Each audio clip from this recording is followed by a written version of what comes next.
Bonjour à vous et j'espère que vous portez bien. Comment acheter de l'immobilier dans une nouvelle ville ou un nouveau secteur qui n'est pas forcément le vôtre? Nous allons répondre à cette question en 3 points.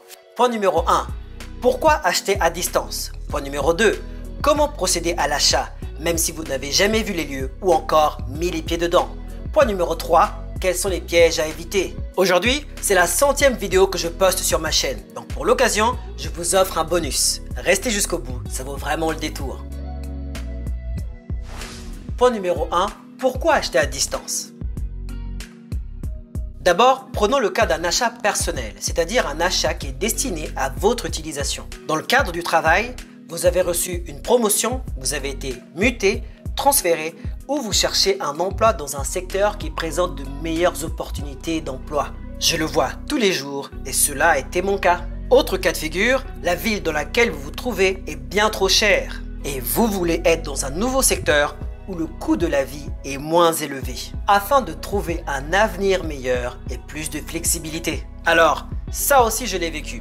Et je pense que si vous n'êtes pas personnellement concerné, on a tous un exemple comme celui-ci autour de nous. Enfin, cela pourrait être dans le but d'avoir un nouveau cadre, des commodités, un rythme de vie, une ambiance dans laquelle vous sentiriez mieux et qui correspondrait plus à votre style de vie. Pour certaines personnes, c'est l'occasion de prendre un nouveau départ, de partir à la retraite, de s'excentrer, de se couper du monde. C'est un moyen de partir vivre à la campagne ou de partir vivre en ville. Et il y a même certaines personnes qui disent que certains quartiers anglophones ou francophones correspondraient plus à leur mentalité. Maintenant, pourquoi acheter à distance dans le cadre d'un investissement? Car vous vous trouvez dans un secteur qui ne présente pas de bonnes opportunités en termes de cash flow. Le cash flow, c'est quoi? Toutes les dépenses de votre bâtiment versus tout le ou les loyers perçus. À la fin du mois, si vous reste de l'argent des loyers, c'est un cash flow positif. S'il ne vous reste plus rien, mais vous ne devez rien, c'est un seuil de rentabilité.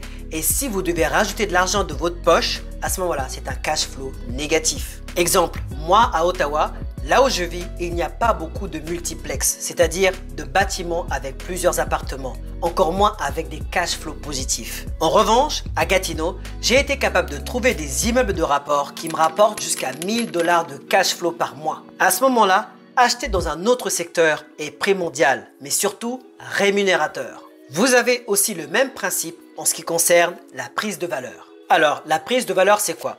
Admettons, il y a 2 ans, vous avez acheté un bâtiment à 500 000 $ et aujourd'hui, il en vaut 600 000 $. Vous avez fait une plus-value de 100 000 $ tout simplement. En effet, qui dit cash flow ne dit pas forcément plus-value.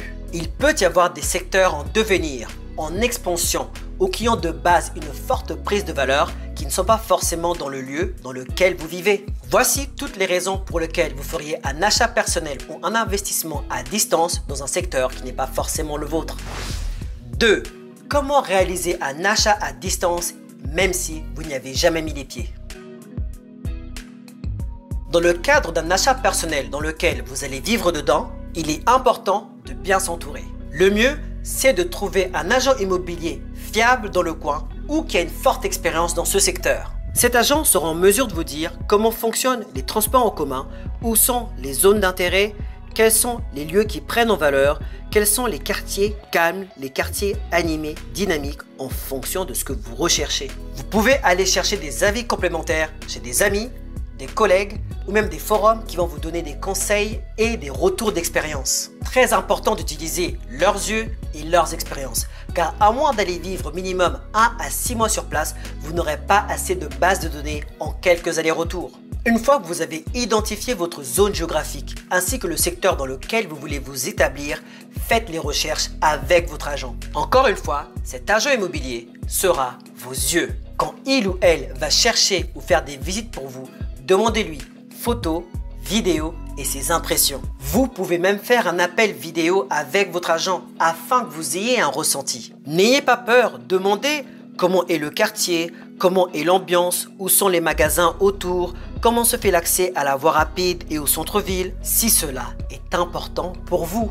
Assurez-vous que les retours que vous avez correspondent aux raisons pour lesquelles vous partez. Par exemple, vérifiez que vous êtes bien proche de votre nouveau travail ou que les mensualités à rembourser sont bien ce que vous pensiez sur cette nouvelle propriété. Enfin, ça paraît une évidence, mais faites une inspection pour être sûr d'éviter toute surprise. Maintenant, comment procéder pour un achat dans lequel vous seriez un propriétaire non occupant? Non occupant dans le sens où vous le mettrez à louer. Ce ne sera pas vous qui vivrez dans les lieux. Ici, ça sera un peu différent. Dans ce cas, on aura toujours besoin d'un bon agent immobilier fiable et qui connaît bien le secteur. La différence ici, c'est qu'on va moins se baser sur nos émotions, mais plus sur la qualité du bien en lui-même.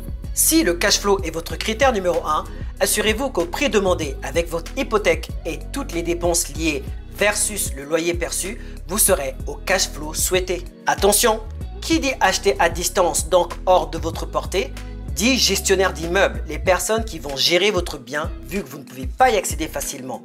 Eux en général prennent entre 5 à 8% du revenu brut de votre bâtiment.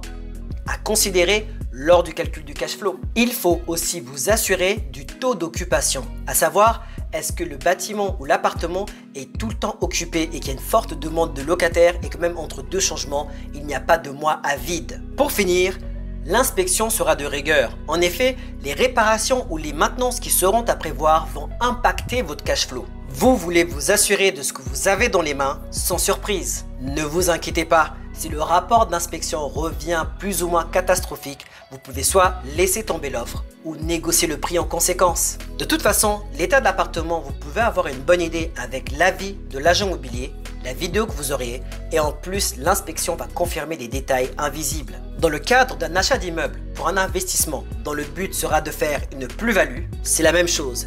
La seule différence, c'est que ici, vous allez demander à votre agent immobilier quels sont les lieux et les quartiers qui ont fait le plus de plus-value historiquement. Et aussi, quels sont les projets à venir qui vont impacter le secteur positivement. Un agent immobilier digne de ce nom peut vous dire dans le temps à combien des bâtiments ont été achetés versus à combien ils ont été vendus, le profit réalisé, afin de vous dire en moyenne quel serait votre potentiel gain. 3. Quels sont les pièges à éviter? Ne nous voilons pas la face. En général, acheter sans avoir connu ou être familier avec les lieux et avoir fait toutes les visites qui vont avec, c'est très risqué. À cause des vices cachés, de la réalité qui nous échappe et bien d'autres surprises. D'abord, choisissez bien votre agent immobilier. Le mieux, c'est de demander des recommandations fiables. Ensuite, il y a des forums où vous pouvez avoir des bons retours. Un mauvais agent qui ne travaille pas pour vos intérêts va vous mener à votre perte et vous serez le seul à blâmer. Ensuite, l'erreur à ne pas faire, c'est d'acheter sans agent immobilier du tout. Vous avez besoin d'une expertise, d'une connaissance de terrain et même d'une connaissance de l'immobilier afin de sécuriser votre achat. Autre erreur à éviter, c'est de ne pas faire ces calculs. Faites bien le calcul de votre cash flow afin d'être sûr que tous les coûts ont été pris en compte ainsi que celui du gestionnaire d'immeuble, votre property management. Vérifiez que la prise de valeur est bien réelle si applicable, car la dernière des choses que vous voulez, c'est de faire tout un changement pour avoir le même résultat ou même être pire qu'avant. Acheter à distance ne veut pas dire précipitation. La patience, la récolte d'informations et la sécurité sont les facteurs clés. Oui, c'est risqué, je suis d'accord avec vous. Mais des fois, on n'a pas le choix en rapport avec nos projets de vie, les délais que l'on a pour réaliser ce changement et ce marché qui est en constante évolution. En tout cas, c'est comme ça que j'ai fait et cela m'a rapporté plus d'un demi-million de dollars. Si tu es arrivé jusqu'ici et que tu aimes ce contenu, je te conseille de liker, t'abonner et activer la cloche des notifications pour recevoir des vidéos similaires chaque dimanche orientées mindset et immobilier.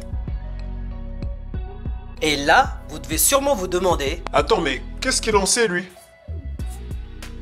Lorsque j'ai déménagé de Toronto pour vivre à Ottawa, comme le lien qui apparaît juste ici, j'ai acheté une maison à 4 heures de distance dans une ville dans laquelle je n'avais jamais vécu auparavant. Dites-vous que j'ai visité la maison uniquement au moment d'emménager dedans. La maison, je l'ai achetée il y a 5 ans à 425 000 dollars. L'an dernier, elle a été réévaluée à 700 000 dollars, ce qui fait une plus-value de 275 000 dollars. La maison, j'y habite toujours et je ne regrette pas. Est-ce que c'est un coup de chance ? Je crois pas, non. Ok, autre exemple. De Ottawa, j'ai fait l'acquisition d'un sixplex à Montréal-Sud. 2h30 de distance en voiture. Pareil, je n'ai jamais vécu là-bas et j'ai visité le bien que quand mon offre a été acceptée. Le bien, je l'ai acheté il y a plus de 3 ans à 869 000 $. Récemment, il a été réévalué à plus de 1 200 000 $, ce qui fait une plus-value de 331 000 $. Est-ce un coup de chance? Je crois pas, non. Et maintenant, le bonus. Je mets à votre disposition un service d'accompagnement pour des personnes qui veulent acheter dans l'Ontario et le Québec. C'est-à-dire de Toronto et les alentours à Montréal et les alentours incluant Sherbrooke et Trois-Rivières. Contactez-moi dans les commentaires et on va faire en sorte de vous trouver des opportunités. Avec mes agents immobiliers et mes courtiers hypothécaires, on vous offre un service clé en main pour acheter à distance ou à côté de chez vous avec les meilleurs taux, de l'expérience de terrain et un bon mindset. C'est déjà la fin de cette vidéo, la 100e que je poste sur cette chaîne et je tenais à remercier chacun d'entre vous pour le partage, le soutien, les likes, les commentaires ou même les échanges qu'on a par téléphone. C'est très apprécié et vous me faites encore plus apprécier l'immobilier. Infiniment merci. Moi, je m'appelle Julio. J'ai plus de 16 appartements répartis au Québec à mon actif. Mon but, faire des vidéos orientées mindset et immobilier afin qu'un maximum de personnes comme moi, parties de rien, atteignent l'indépendance financière. Si tu veux recevoir des vidéos comme celle-ci à l'avenir et donner de la force à la chaîne, like, abonne-toi, active la cloche de notification et partage cette vidéo tout autour de toi à des personnes qui pensent acheter à distance ou près de chez eux, ou même qui ont besoin d'un accompagnement. Moi, sur ce, je vous laisse avec 2 vidéos, celle-là et celle-là. Faites votre choix. À très bientôt.